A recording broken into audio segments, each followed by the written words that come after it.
নমস্কার বন্ধুরা, দীপালি পাল কুকিং চ্যানেলে আপনাদের স্বাগত। আমার আজকের রেসিপি হলো সাদা আলু পনিরের তরকারি। আমার এই রেসিপিটা আপনাদের ভালো লাগলে অবশ্যই লাইক, শেয়ার ও সাবস্ক্রাইব করবেন ও আমার পাশে থাকবেন।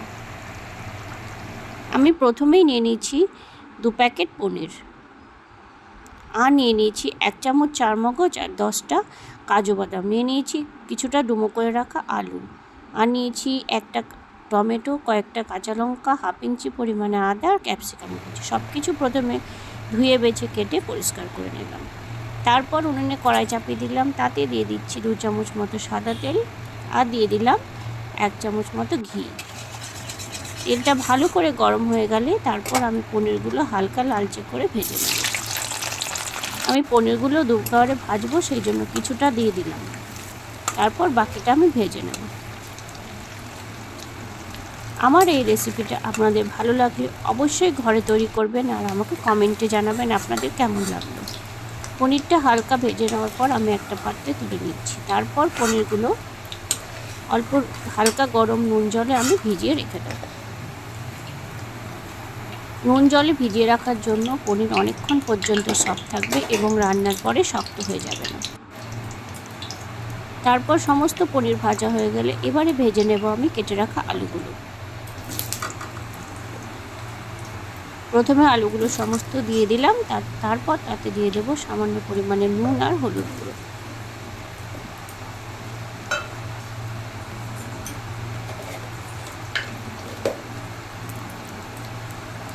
দিয়ে দিলাম পরিমাণ মতো নুন আর একদম খুবই কম পরিমাণে হলুদ গুঁড়ো।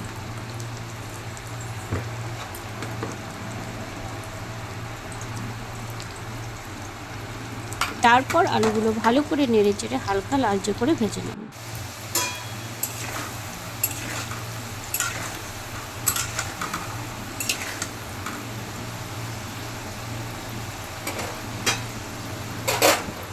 আলুগুলো আমার হালকা লালচে করে ভাজা হয়ে গেছে, এবার আমি একটা পাত্রে তুলে নিচ্ছি।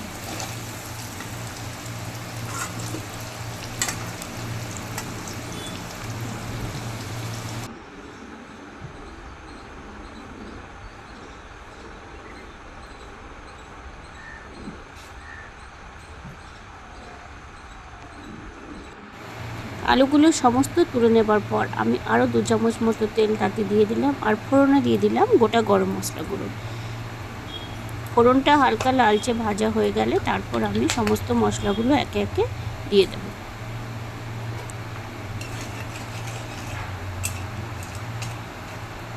আমরা বাড়িতে অনেকভাবেই পনির রান্না করে থাকি, কিন্তু এইভাবে আপনারা একবার অবশ্যই পনির রেসিপি তৈরি করে দেখবেন। ভালো লাগলে অবশ্যই কমেন্টে জানাবেন। প্রথমেই দিয়ে দিচ্ছি আদা, কাঁচা লঙ্কা আর টমেটো পেস্ট দিয়ে সামান্য পরিমাণে জল দিয়ে ভালো করে একবার মিশিয়ে নিলাম।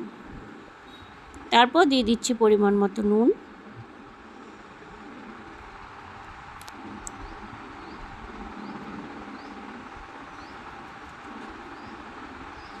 সামান্য একটুখানি হলুদ গুঁড়ো,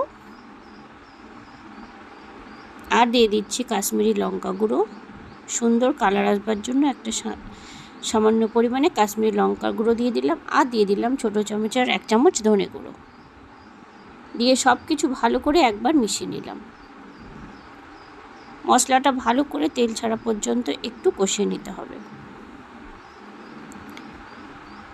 দেখুন খানিকক্ষণ কষে নেবার পর কালারটা কতটা সুন্দর হয়ে গেছে দেখেই বোঝা যাচ্ছে। এরপর আমি সমস্ত ভেজে রাখা আলুগুলো দিয়ে দিলাম। যেহেতু আলুটা একবার ভেজে রাখা আছে, খানিকটা নরম হয়ে গেছে, সেই জন্য মশলাটা আগে ভালো করে কষে নিতে হবে, তারপর আলুটা দিয়ে দিতে হবে।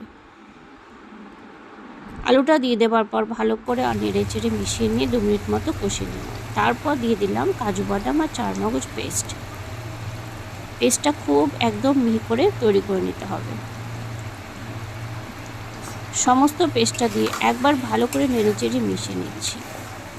এই পর্যায়ে আঁচটা একটু লো মিডিয়াম রাখতে হবে, না হলে বাদাম নিচে ধরে যায়।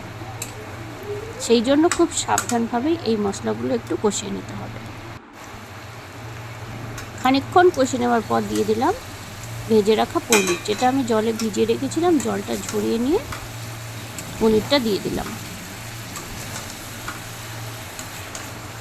তারপর ভালো করে একবার নেড়েচেড়ে মিশিয়ে নিচ্ছি। এইভাবে আরও 1-2 মিনিট মতো পনির আলু সব কিছু আমি 1-2 মিনিট মতো কষিয়ে নেব।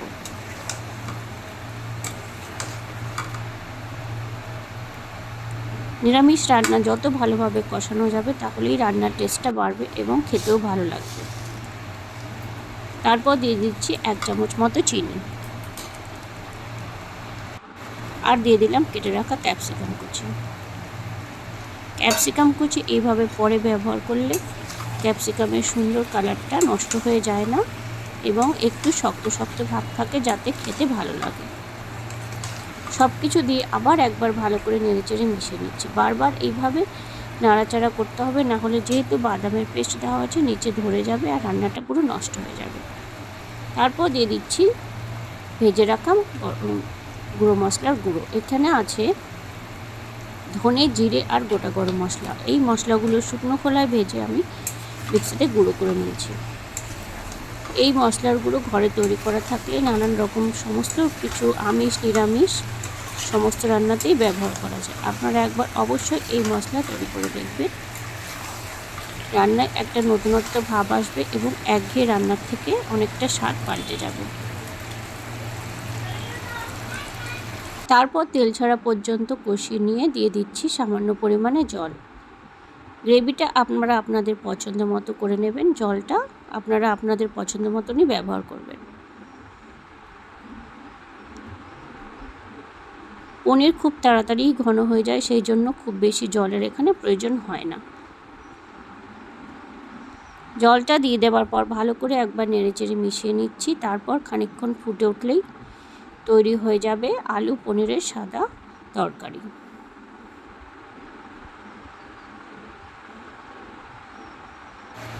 খানিকক্ষণ ফুটে ওঠার পর আমি দিয়ে দিচ্ছি সামান্য পরিমাণে শাহি গরম মশলাগুলো।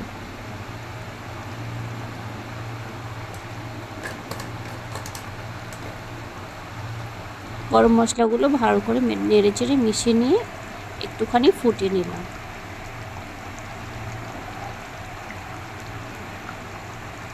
আরও 1 মিনিট মতো ভালো করে ফুটে যাওয়ার পর আমি একটা পাত্রে নামিয়ে নিয়েছি। এই রেসিপি রুটি, পরোটা, ভাত সব কিছুর সাথেই আপনারা পরিবেশন করতে পারবেন। আর ভালো লাগলে অবশ্যই কমেন্টে জানাবেন। ধন্যবাদ।